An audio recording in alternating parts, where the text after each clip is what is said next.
Hi everyone.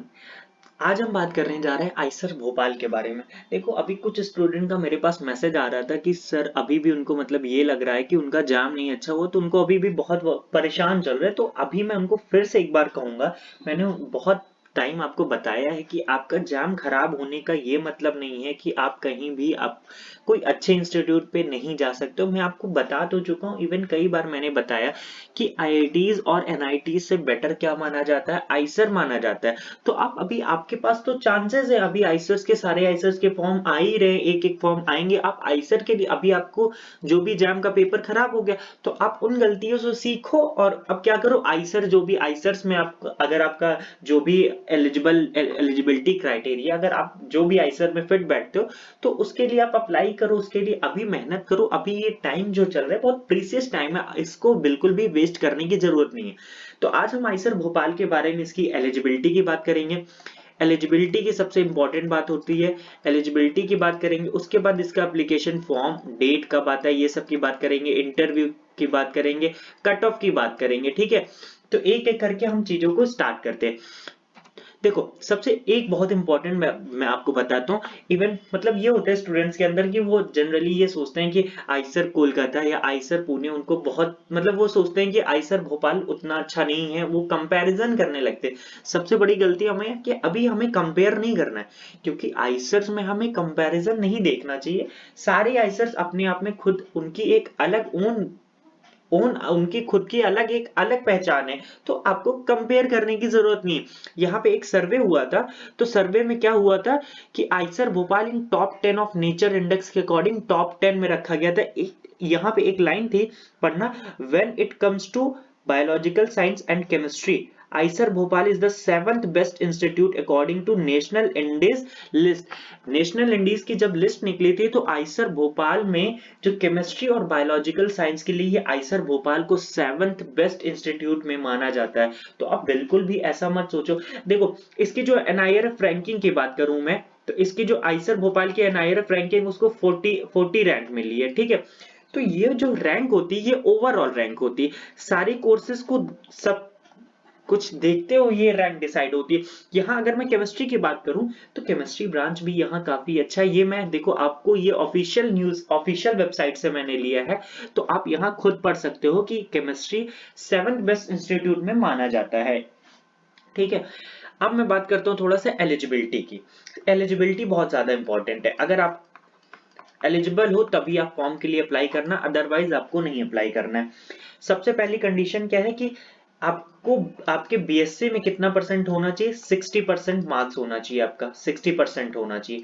ठीक है, अगर मैं सीजीपीए स्केल की बात करता हूँ, सीजीपीए स्केल में, तो यहाँ पे सीजीपीए स्केल में अगर मैं बात करूंगा तो आउट ऑफ 10 7 आउट ऑफ 10 आपका 7 सीजीपीए होना चाहिए 10 में से। ठीक है, ये एक इंपॉर्टेंट बात हो गई। दूसरी ये इंपॉर्टेंट बात है, जिनका अभी अपीयरिंग है, मतलब जो अभी बीएससी थर्ड ईयर में जिन्होंने एग्जाम दिया है, तो क्या वो अप्लाई कर सकते हैं? बिल्कुल अप्लाई कर सकते हैं। तो बीएससी थर्ड ईयर जिनका था अभी, वो भी आइसर में अप्लाई कर सकते हैं। कंडीशन ये यहाँ पे एक होती है कि 1 अगस्त 2021 से पहले आपको क्या देना पड़ेगा, यहाँ पे आपको प्रोविजनल सर्टिफिकेट, प्रोविजनल अपनी मार्कशीट देनी पड़ेगी। देखो, अभी आपका मान लो मई में एग्जाम हो जाता है, मई के एग्जाम के बाद अगस्त, मई के बाद जून, जून और अगस्त तक में आपका प्रोविजनल जो सर्टिफिकेट होता है वो आ जाता है, प्रोविजनल मार्कशीट। तो प्रोविजनल मार्कशीट आपको मिल जाएगी आपके कॉलेज के थ्रू। तो 1 अगस्त 2021 से पहले पहले आपको प्रोविजनल मार्कशीट सबमिट करना पड़ता है। कभी कभी कुछ होता है कि डिले हो जाता है, किसी स्टूडेंट्स का कुछ कोई प्रॉब्लम होती है तो उस वजह से डिले हो जाता है। तो अगर आप वहां से ऑफिशियली बात कर लो मेल के थ्रू, या जो भी आपके डीन वगैरह, अगर आप जब वहां एडमिशन ले लोगे तो थोड़ा रिलैक्सेशन टाइम भी मिल जाता है, उसके लिए ज्यादा टेंशन लेने की बात नहीं है। ठीक है, ये जो मैं बात कर रहा हूँ ये किसकी बात कर रहा था मैं, जनरली जनरल वालों के लिए और ओबीसी वालों के लिए। अगर मैं एससी और एससी एसटी कैंडिडेट की बात करूं, तो यहाँ पे इनको रिलैक्सेशन मिल जाता है 15% एससी वालों के लिए, 15%, और किस एसटी वालों के लिए कितना, 7.5%। ठीक है, ये relaxation for qualification marks, relaxation of qualifying marks for SC ST candidate की बात कर रहा था मैं। ठीक है, अब मैं एक और इंपॉर्टेंट बात करने जा रहा हूँ, कट ऑफ, कि अगर आपका जैम में कितना रैंक है, कि आपको अप्लाई करना चाहिए कि नहीं करना चाहिए। जैसे अभी मैंने आईसर टीवीएम की बात की थी, आईसर पुणे का आपको मैंने बताया था कि अगर आपकी जैम में इतनी रैंक है तो आप अप्लाई करो, ठीक है। वहां पे एलिजिबिलिटी क्या थी, तो आप वहां से जाके चेक कर सकते हो। उसके लिए भी मैंने एक सेपरेट वीडियो बनाई, मैं डिस्क्रिप्शन में लिंक दे दूंगा। जो बच्चे Eicher Pune, Eicher TVM, Eicher Tirupati के बारे में इंटरेस्टेड है जानना, तो वो वहां से देख सकते हैं। अगर मैं इसकी कट ऑफ की बात करता हूँ, अगर आपका अंडर 800 रैंक है जैम में, तो आप यहाँ पे अप्लाई कर सकते हो। अंडर 800 रैंक, तो आप अप्लाई यहाँ पे कर सकते हो, ठीक है। अब देखो, अभी क्योंकि रिजल्ट तो आया नहीं है, ठीक है, तो रिजल्ट आया नहीं तो अभी रैंक तो पता नहीं, लेकिन अभी जो 20 मार्च तक इसका जैम का रिजल्ट आ जाएगा, तो आप तब उसके बाद अप्लाई कर देना, ठीक है। ये बात हो गई कट ऑफ की। अब मैं बात करूं कि आप मान लीजिए आपने यहाँ पे फॉर्म भर दिया इसका आईसर का, आईसर में यहाँ पे इंटरव्यू की अगर थोड़ा सा मैं बात करूं, तो इंटरव्यू जो होता है यहाँ पे 2 राउंड में इंटरव्यू होता है। 2 राउंड में इंटरव्यू होता है। यहाँ पे कोई भी रिटन टेस्ट नहीं होता है, कोई रिटन टेस्ट नहीं, सिर्फ इंटरव्यू होता है। आपको अगर आपका अंडर 800 रैंक है तो पॉसिबिलिटी आपको किसके इंटरव्यू के लिए कॉल आती है। तो 2 राउंड का इंटरव्यू होता है जनरली। अगर जो मोस्टली बच्चे जनरली फर्स्ट राउंड अगर आपका क्लियर हो जाता है इंटरव्यू में, तो ऑलमोस्ट मान लो कि आपका सिलेक्शन हो ही जाएगा। फर्स्ट राउंड क्लियर है तो ऑलमोस्ट सिलेक्शन हो जाता है। जनरली जो सेकेंड राउंड में जाते हैं उनको वो ले ही लेते हैं, ठीक है। तो ये इंटरव्यू की बात होगी, 2 राउंड का इंटरव्यू होता है। तो इंटरव्यू से रिलेटेड क्वेश्चन मैंने जो भी देखो, जो बेसिक नॉलेज है वही पूछा जाएगा, कुछ अलग नहीं पूछा जाएगा। यही बात है, हर बार मैं आपको एक चीज मेंशन करता हूँ कि जो कुछ इंपॉर्टेंट चैप्टर्स हैं उनको आप जरूर पढ़ लेना, जैसे कि कोऑर्डिनेशन हो गया, केमिकल काइनेटिक्स हो गया, कोऑर्डिनेशन, केमिकल काइनेटिक्स में अब जैसे एक क्वेश्चन पूछा गया था कोऑर्डिनेशन से, 4 कॉम्प्लेक्स दिया था, एग्जैक्टली मुझे याद नहीं है, फिर भी मैं थोड़ा सा आइडिया दे देता हूँ। Mg का होल 6 2+, एक कॉम्प्लेक्स था Mn का होल 6 2+, ऐसे 2 और कॉम्प्लेक्स दिए थे। तो उसमें ये पूछा गया था 4 कॉम्प्लेक्स देके कि कौन सा चारों कॉम्प्लेक्स में जेटीडी शो करेगा। जेटीडी शो करने के लिए आपको नेसेसरी कंडीशन पता ही होगी कि जेटीडी वहां शो होता है जहां पे क्या होता है, unsymmetrical filling of T2G, unsymmetrical filling of T2G and EG orbital, T2G and EG orbital. तो देखो, जो बातें इंपॉर्टेंट है वो जरूर पढ़ लेना। एक और यहाँ कोऑर्डिनेशन में बहुत अच्छा जो कॉन्सेप्ट है उसको जरूर आप पढ़ लेना, स्पाइनल का। आपको कॉम्प्लेक्स दे देगा, एक कॉम्प्लेक्स आया था, मेरे को एग्जैक्ट याद नहीं कॉम्प्लेक्स क्या था, थोड़ा सा मैं बता देता हूँ। कॉम्प्लेक्स था कोबाल्ट CO3 और इसमें H2 ऐसे कुछ समथिंग करके कॉम्प्लेक्स था, एग्जैक्ट मुझे नहीं याद आ रहा है ना।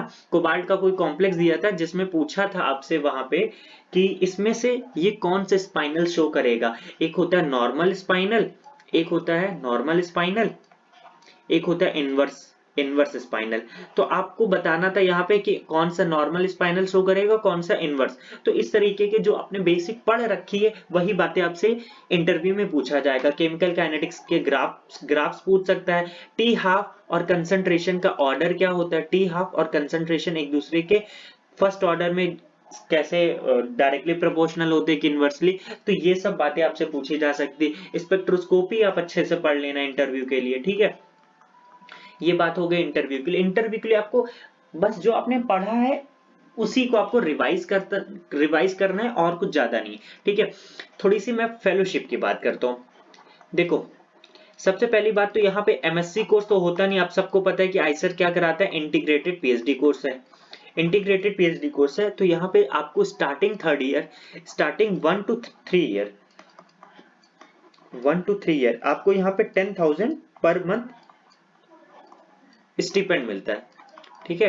10,000 पर मंथ स्टिपेंड मिलता है टिल 3rd ईयर, 3 साल तक। उसके बाद जैसे आपका 3 साल कंप्लीट हो जाता है तो उसके बाद आपकी जो स्टिपेंड है वो इंक्रीज हो जाती है, ठीक है। ये बात हो गई फेलोशिप की। एक और इम्पोर्टेंट बात ये है कि जो भी आपका यहाँ पे अभी आप फॉर्म भरोगे तो जो भी कन्वर्सेशन होगा वो सारा मेल के थ्रू होता है। जैसे आपको इंटरव्यू के लिए मेल आता है कि आपका इंटरव्यू कब है, डेट वेट जो भी होती है वो बताया जाता है। तो कन्वर्सेशन विद मेल, ईमेल आपको कंटिन्यूअसली अपना चेक करते रहना। ये नहीं कि ईमेल आप चेक ही नहीं कर रहे हो, क्योंकि एक बार ऐसा एक स्टूडेंट के साथ हुआ था कि वो उसके ईमेल पे आया था कि उसका इंटरव्यू इस डेट को है, टाइमिंग फिक्स थी, बट उसने अपना ईमेल ही नहीं चेक किया तो उसका फिर वो टाइम शेड्यूल नहीं हो पाया था, तो इस वजह से उसने ये अपॉर्चुनिटी खो दी थी। तो आप अपना ईमेल जो भी मेंशन करते हो तो आप उसको रेगुलरली चेक करते रहना, ठीक है। अगर मैं थोड़ा सा इंटरव्यू डेट बता देता हूँ, जो ऑफिशियल वेबसाइट पे उन्होंने अभी दे रखा है, इंटरव्यू की डेट जो है वो कब होगी, 1 जुलाई और 2 जुलाई है। 1 जुलाई एंड 2 जुलाई, 1 जुलाई एंड 2 जुलाई, ठीक है। एप्लीकेशन फॉर्म की डेट जो है वो ऑलमोस्ट आने ही वाली, जैसे अनाउंस हो जाती है मैं आपको बता देता हूँ, शायद 2-3 दिन में आ जाएगी, क्योंकि लास्ट डेट जो है, लास्ट डेट उन्होंने मेंशन कर दी है। एप्लीकेशन फॉर्म की लास्ट डेट क्या है, लास्ट डेट जो है वो 5 अप्रैल को है। आज डेट है 8 मार्च, तो बस जल्दी से इसका फॉर्म आने वाला, 2-4 दिन में इसका फॉर्म आ जाएगा। तो अगर आप एलिजिबल, अभी 20 मार्च के पहले पहले आप ना भरो, क्योंकि आपका जैम का रैंक नहीं है। अगर आपको लगता है कि मेरा 800 के अंडर होगा तो आप भर सकते हो, अदरवाइज थोड़ा सा वेट कर लो, उसके बाद भर देना। तो ये लास्ट डेट की बात हो गई, ठीक है। और इसका जब आप सब इंटरव्यू वगैरह क्लियर कर लोगे तो इसका जो एडमिशन होता है वो फिर स्टार्ट हो जाएगा आपका जुलाई के जैसे ही बात होता है कि आपका यहाँ पे एडमिशन हो जाएगा, ये बात हो गई। देखो एक एक इम्पोर्टेंट जो जो बातें थी मैंने सारी बता दी, आई थिंक और कोई बातें तो रह नहीं गई है। तो आप क्या करना है, अभी आपको बस फोकस करना है, जितना आपने पढ़ा है, जितना भी जैम में पढ़ा है, सिर्फ आपको ध्यान लगाना है रिवीजन में।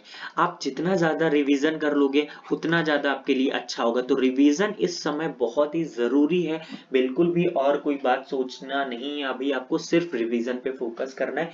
इंटरव्यू के लिए बिल्कुल नहीं डरना, आपको कॉन्फिडेंट रहना है, जो आप पढ़े हो उसी से पूछा जाएगा, बिल्कुल अलग भी कुछ भी नहीं पूछा जाएगा, ठीक है।